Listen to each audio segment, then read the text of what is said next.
जीवन में हमें कुछ ना कुछ सीखते रहना चाहिए। इसी का नाम ज़िंदगी है।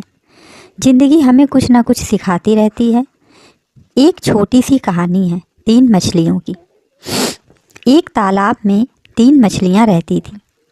एक जो थी वो किसी भी परेशानी के आने से पहले उसका समाधान कर लेती, और जो दूसरी थी वो कहती थी जब परेशानी आएगी तब समाधान हो जाएगा, और तीसरी जो थी वो कहती थी जो भाग्य में है वो होगा। तभी वहाँ पर मछली पकड़ने वाले आते हैं और आपस में बात करते हैं कि इस तालाब में बहुत सी मछलियाँ हैं। तभी उनका साथी कहता है कि आज तो शाम हो गई है, कल सुबह आकर जाल लगाया जाएगा। पहली मछली उनकी बात सुनकर कहती है परेशानी आने वाली है, चलो इस तालाब को छोड़कर हम नहर के रास्ते से कहीं और चलते हैं।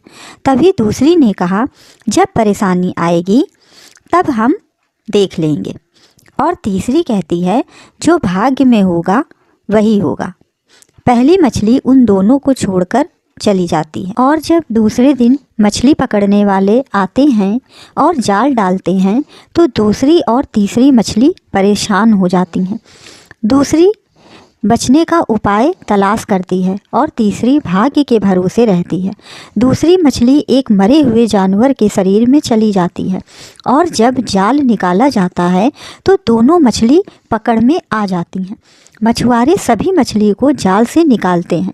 दूसरी मछली मरे हुए जानवर के शरीर में थी, तो मछुआरे ने सड़ा हुआ जानवर देखा तो उसे फिर से पानी में फेंक दिया, और तीसरी मछली जो भाग्य के भरोसे रहती थी वो पकड़ी गई।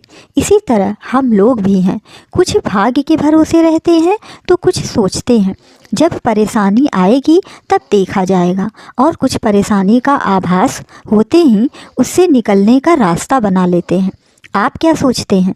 कमेंट बॉक्स करके हमें बताएं, और ऐसी कहानी को सुनने के लिए चैनल को सब्सक्राइब